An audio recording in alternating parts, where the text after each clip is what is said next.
Olá pessoal, tudo bem? Professora Arli, professora de Geografia do Instituto Genara Viana. Mais um vídeo para a galera do 8º ano. Meus amores da turma 800 ou 801. Tudo bem com vocês, galera? Desejo que todos estejam bem. Bom, queridos, capítulo 11 de vocês, eu já fiz o fechamento no vídeo anterior, da semana passada. Só que esse capítulo eu vou colocá-lo na P2 do segundo trimestre, né? Vocês estão aí em semana de prova da P1 do segundo trimestre, fazendo a prova com o capítulo 9 e 10. A segunda, né, a P2, será o capítulo 11 e o capítulo 12. Como ainda temos um tempo, né? Então eu resolvi já começar a fazer revisão para esta P2. Então, eu vou fazer uma revisão geral, né, do capítulo 11. Então, mais à frente, quando vocês forem começar a estudar aí para P2, lembrando que vocês têm os vídeos do capítulo 11, que eu dividi o capítulo aí em 2, 3 vídeos, e o vídeo de hoje, né, dando a revisão geral do capítulo 11 da apostila de vocês. Então, ó, tem muito material aí para vocês estudar para essa P2. No capítulo 11, né, veio como título América Latina, Economia e Geopolítica. Falou aí as origens do subdesenvolvimento da América Latina, né? O continente americano pode ser regionalizado em América Latina e América Anglo-Saxônica, de acordo aí com os critérios naturais, culturais e econômicos, né? E também de acordo com o histórico de colonização das duas. A maioria dos países da América Latina foi colonizada por portugueses, espanhóis e franceses. Desse modo, predominam os idiomas de origem latina, como o português, o espanhol, razão pela qual o subcontinente recebeu esse nome. Então, tem toda aí uma explicaçãozinha histórica com relação ao nome, né? Apesar de toda a diversidade, os países latino-americanos têm em comum o passado de exploração colonial, que explica grande parte o subdesenvolvimento econômico dentro da América Latina, tá? Então, tem aí também o mapa, né? América Latina e América Anglo-Saxônica, mostrando aí as áreas geopolítica de cada uma, que vocês podem observar aí na página 5 da apostila de vocês. Tem aí, ó, a história da desigualdade regional, os resquícios do colonialismo, urbanização desordenada que veio acontecendo ao longo do tempo, né, dentro da América Latina, e a situação econômica atual, mostrando aí, ó, que vocês podem também está acompanhando através dos mapas a divisão apresentada no mapa América Latina, que eu acabei de falar com vocês, e América Anglo-Saxônica. Além dos aspectos culturais e critérios socioeconômicos, que são decisivos para o agrupamento dos países nessas duas regiões. Enquanto os países da América Anglo-Saxônica apresentam alto nível de desenvolvimento econômico e elevados indicadores sociais, os países da América Latina, né, o contrário, apresenta aí baixos indicadores e em relação às desigualdades sociais também com relação à América Anglo-Saxônica.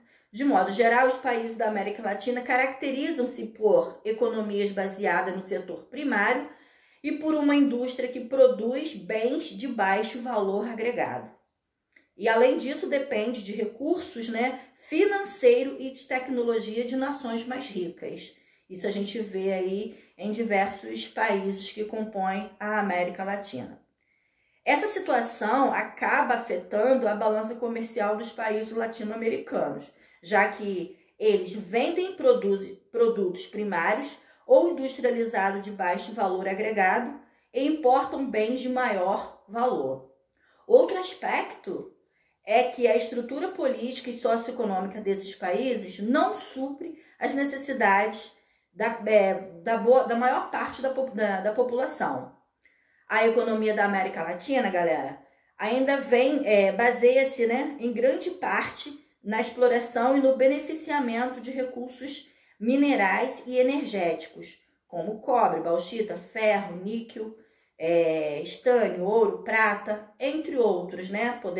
Não podemos deixar de fora o petróleo e o gás natural. Nesse subcontinente, as atividades agropecuárias também têm um papel em destaque, com o cultivo de soja, milho, algodão. E o subdesenvolvimento imprime alguns desafios à economia dos países da América Latina, que muitas das vezes recorrem a empréstimo, né, com as grandes organizações aí financeiras, como o FMI, né, o Fundo Monetário Internacional, e, entre outras instituições que acabam ficando aí com dívidas externas altíssimas ao longo do tempo, ok? Então essa é a situação econômica atual dentro da América Latina. Outro assunto que eu falei com vocês foi o destaque de alguns países e, lógico, trazendo aqui para o nosso Brasil, né? Brasil, destaque econômico da América Latina. O Brasil é um país de extensão populacional da América Latina e ocupa o 5º lugar no mundo, tanto em extensão territorial quanto a população. Além de sua importância territorial e demográfica, o Brasil se destaca como a mais rica nação latino-americana. Em 2017, o seu PIB, né, foi de 3,219 trilhões de dólares, superando o México e outros países também, como a Argentina, enfim. O Brasil ocupa a posição de 8ª maior economia mundial. A partir do início de 2000, a economia brasileira passou a crescer de forma expressiva e as exportações superaram as importações, né? Então aí, na apostila de vocês, tem uma balança comercial brasileira, período de 1995 a 2017, que mostra como ele, né, como iniciou e como cresceu, chegando aí em 2017, essa balança comercial. Então, peço a vocês que voltem de novo ao conteúdo para sinalizarem aí exatamente o que eu estou falando com vocês. Um outro assunto, o México e a dependência do capital estadunidense, né? O México é um dos 3 países mais industrializados da América Latina, ao lado do Brasil, da Argentina, assim como os outros 2 países latino-americanos. O seu processo de industrialização teve início aí a partir do século XIX, de forma incipiente e pouco expressiva. Apenas no decorrer do século XX, por influência do capital externo e industrialização, a industrialização começou de fato a crescer, atraída aí pela oferta de mão de obra e matérias-primas baratas. As empresas multinacionais de alimentos, automobilísticas, petroquímicas, siderúrgicas e metalúrgicas foram aquelas que mais se desenvolveram dentro do país. Atualmente, a indústria mexicana é bastante diversificada, tá? Então, vem falando aí de toda essa situação, de todo esse crescimento econômico do país, né, do México, porém, com essa dependência dos Estados Unidos, tá? Dependendo do capital, né, do dinheiro dos Estados Unidos. Vem falando aí das principais maquiladoras, primeiras indústrias, né, se estabeleceram no México na década de 1960. O México pretendia, dessa forma, atrair o capital estrangeiro e ampliar seu parque industrial. Foram oferecidas às empresas estrangeiras vantagens, como isenção de imposto e encargos sociais mais baixos, né? Então, assim, ele ofereceu essas possibilidades, esses recursos, né? Como não ter impostos, entre outros, para haver aí o interesse de capital estrangeiro, ok? Então, o México é a dependência do capital estadunidense. Um outro assunto foi conflitos na América Latina, né?